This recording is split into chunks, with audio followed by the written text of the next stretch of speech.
Talk to me about, I mean, do you think, because when I'm just taking a look at this, it feels like Batista's got to be a little frustrated with his lot in life when he comes back. Like, he was the champ, he gets injured, he comes back.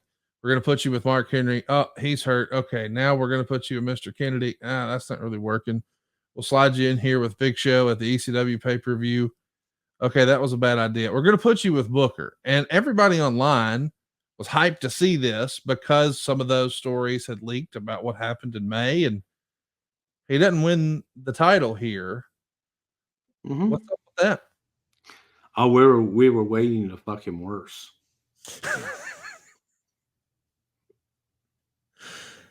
We were just waiting because we look. You always keep something in the back pocket, kid. Oh yeah. You just wait, fella. It eventually does happen at Survivor Series. Batista's going to regain the title over King Booker. I'm curious though, you've told us before when we talked about real life situations, whether it was Matt Hardy and Edge or whoever, that you'd get everybody in a room and they'd have a conversation about being able to work together. By the time SummerSlam rolls around, and certainly by the time Survivor Series rolls around, is this all just water under the bridge with these guys? Oh yeah. Yeah. I'd say within a week. Yeah. Yeah. Batista takes on Kennedy at the Royal Rumble in January of the next year, and he gets the win, so he retains the title.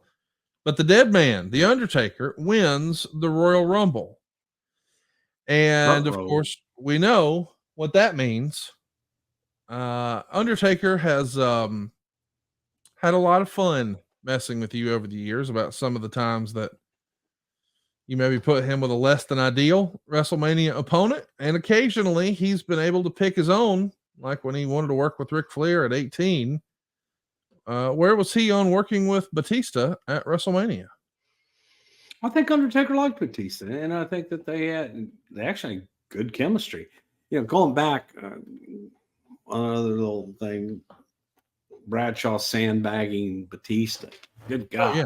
I thought that was another one or two guys that I thought had good chemistry. It was two raw bone big bastards that beat the shit out of each other.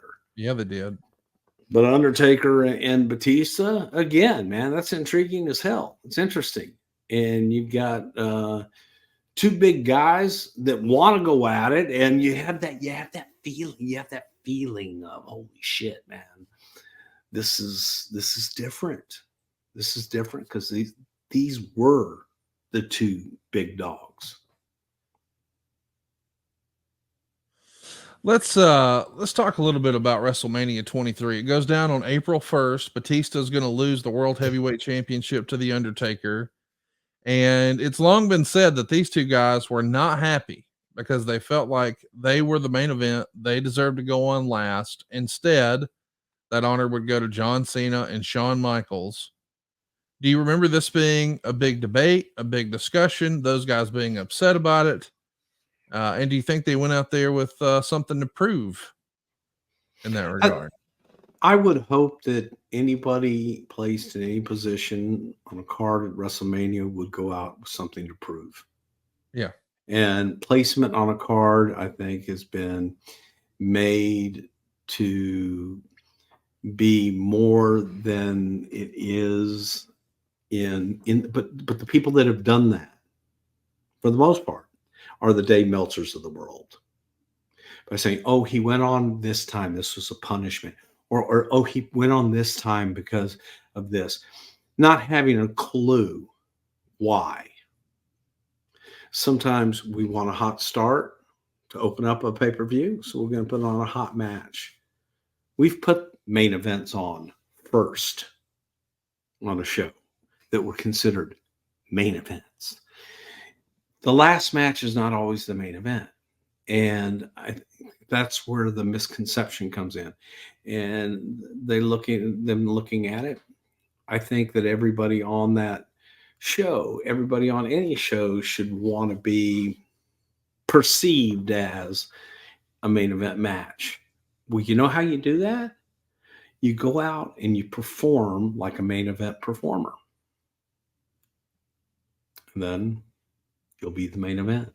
Ta-da. If you're the one match that 8-year-old Johnny is talking about when he's leaving the arena, you were his main event. And that's the secret to the business. It's not about, are you going to tell me that WrestleMania 25, that the main event of Randy and Triple H was better and deserved to be in that spot more so than Shawn and Taker? I don't think it did. But yet people will still say, "Oh, it was the main event. It was put there for a reason. It was put there." Turning this down, somehow it got turned up.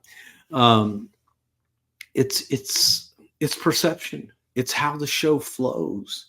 It's when you're telling stories. Sometimes you need to bring them up. Sometimes you need to bring them down. It just,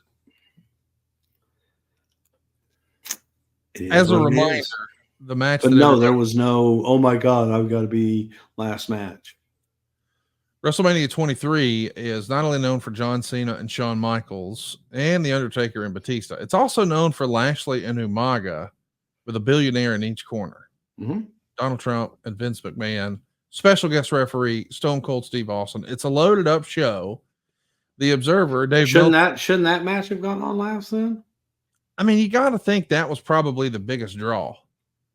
But Undertaker and Batista go 15 minutes and 47 seconds. Dave gave it 4 stars. Cena and Michaels closed the show with 28 minutes and 22 seconds, and it got 4 stars. But the voters over on cagematch.net, they did prefer the Batista Undertaker match. Oh my God. Okay. All 276 of them.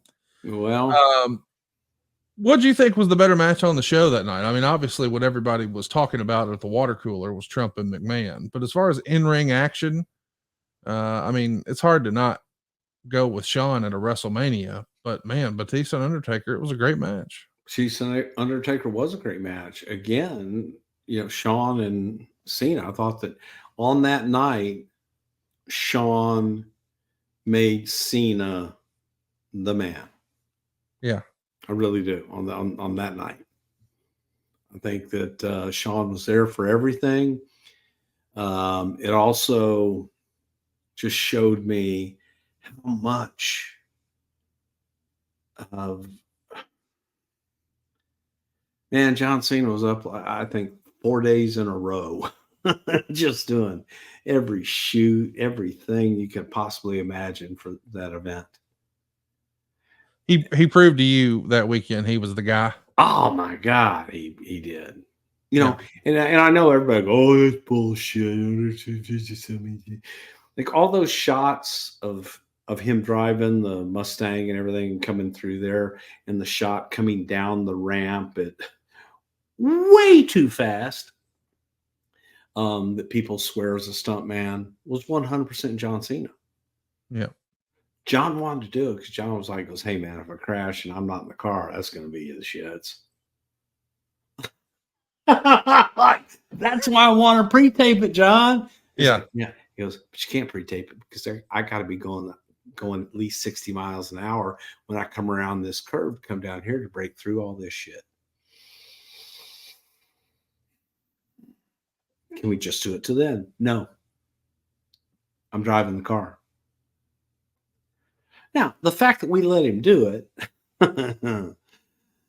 speaks craziness on our part, but that was the kind of guy John was.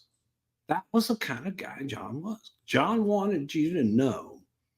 He wanted you to see those moments, see those things that were happening live. That there's, oh my God, there's no way they could have pre-taped this.